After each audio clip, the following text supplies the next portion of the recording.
Okay, let's kick off this explainer with a thought that, honestly, gave me pause. We're looking at a profound realization from a man who just found out he's almost out of time. I mean, think about all those things you and I put off for eventually, right? The books we're going to read, the trips we'll take, maybe even the apologies we need to make eventually. But what happens when that door marked eventually is suddenly locked tight?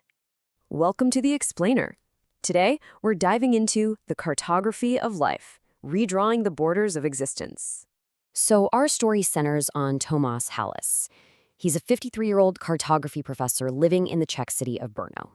Now, he spent his whole life studying maps, right? Analyzing how humans draw the world, while kind of maintaining this careful, polite distance from his own life. But then, on a totally normal Tuesday, everything shifts. He gets a terminal diagnosis, an inoperable glioblastoma.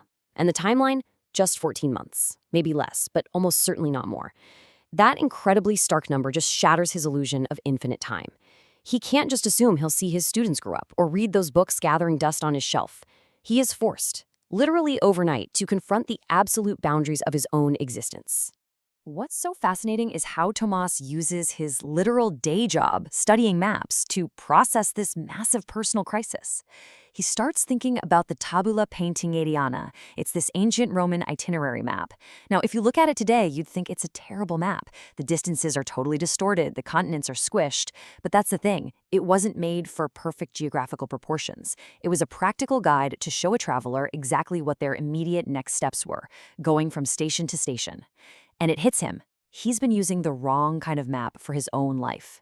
He realizes he has to completely switch his focus away from this distant, sprawling, decades-long future and zoom right in on the immediate, urgent itinerary of the present.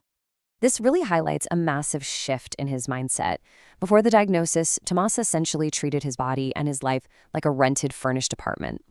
Careful, sure, but always keeping a safe distance. He was saving the best parts of himself for his academic work and was frankly super stingy with his presence everywhere else. But getting that 14-month timeline demands a total reversal.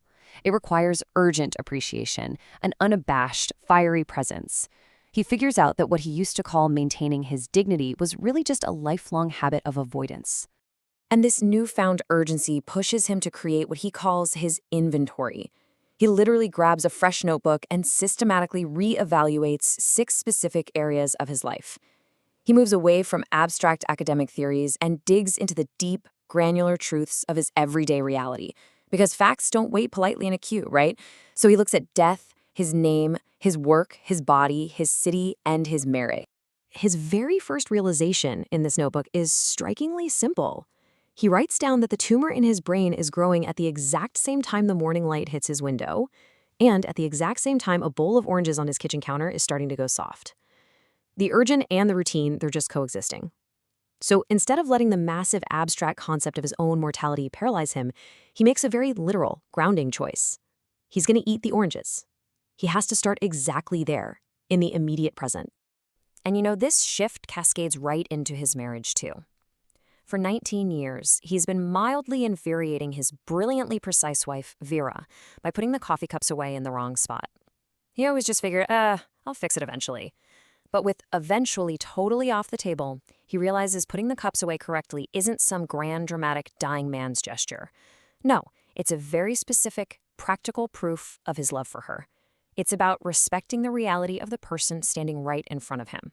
He also decides to stop treating his city, Brno, like a layover. He's lived there for 22 years, but he realizes he barely even knows it. For years, he's watched a woman walk her dog from his window every single Thursday morning. To him, they were just background scenery. But breaking a decades-long routine, he actually puts on his coat, goes down to the street, and introduces himself. Turns out she's a nurse named Eva, and the dog is Kepler, named after the astronomer. He transforms a total mystery into a fact just by choosing to engage. Turning that cartographic lens back on himself, Tomás realizes something that honestly a lot of us are probably guilty of. He spent his whole life treating himself as the primary source. Think about historical research. Primary sources are the real, original documents, while secondary sources just interpret them. Tomás realizes he's been treating the people in his life, his wife, friends, colleagues, as mere secondary context, just the landscape he happened to be moving through. And he urgently starts working to dismantle that egocentric worldview. To genuinely honor the primary sources around him, he knows he has to look back at his own origins. So, accompanied by his grieving friend and colleague Radovan, Tomás travels to Budapest to trace the unspoken, tragic timeline of his father, Péter Halász. Péter was a man of immense silence, but on this trip, Tomás uncovers the hidden depths of that silence. He learns how his dad was hidden as a 6-year-old Jewish boy by a neighbor during the Holocaust, how he escaped the 1956 revolution with literally a single suitcase, and how he lived this life defined by quiet resilience until his sudden death from a heart attack while fixing a bicycle in Lisbon. The real emotional climax of this trip happens in the memorial garden of the Great Synagogue in Budapest. Standing in front of this metal weeping willow tree, which is designed to honor victims of the Holocaust, Tomás searches through thousands of inscribed metal leaves, and he finds it, the name of the grandmother he never met, a woman whose entire surviving legacy was just the memory that she once baked a wonderful walnut cake. Standing right there, Tomás has to confront an incredibly heavy reality. Having no children himself, he is the absolute end of his family's chain of transmission, which triggers this completely devastating but beautiful realization in his notebook. Mortality, he notes, isn't just about losing yourself. It's about the complete loss of the specific records that only you hold. Think about it. His unique memories of his father's hidden gentleness, the sound of his mother calling him by his childhood nickname. When Tomás dies, that internal library closes for good. The books don't go anywhere. They just become completely unreadable.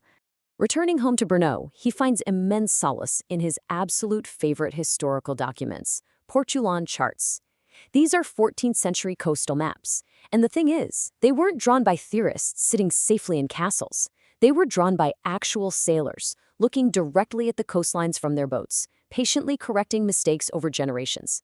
They embrace the coast exactly as it was, no illusions. And Tomás completely adopts this philosophy for his remaining time. He's going to observe the reality of his decline directly, without pretending it's anything else. Applying this exact philosophy to his huge, unfinished academic book on Maghrebi cartography, he accepts a hard truth. He's never going to finish it. But instead of falling into despair, he realizes he can pass his structural outline forward. In mapmaking, there's a concept called a final bearing, the angle between north and your destination. He gives his final bearing to his brilliant former student, Jaina.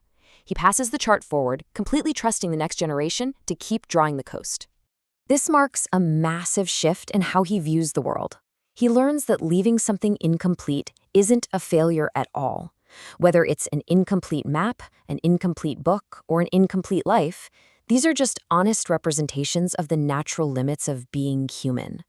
He decides to give his absolute unmanaged attention to the chapters he actually can finish, realizing that the act of paying deep attention was always the real goal, not just getting published. So, what about death itself? While just like the most honest ancient mapmakers absolutely refused to draw mythological sea monsters or dragons in the places they hadn't explored, Tomás chooses not to project fear or fantasy onto what comes after death.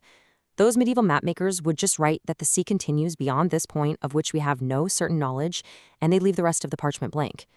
Tomás decides to face his approaching death with that exact same profound acceptance. He's leaving the edge of his map beautifully, honestly blank. As we wrap up our exploration today, I really want you to ask yourself, how are you navigating your own present? Are you treating your life like a layover, or are you actually learning the names of the streets around you? What precious parts of your life are you dangerously putting off for eventually? Look, we all have an edge to our map, whether we can see it coming or not. The real question is, what are you going to do with the time you have before you reach it? Start by eating the oranges. Put the coffee cups away. I'll catch you next time.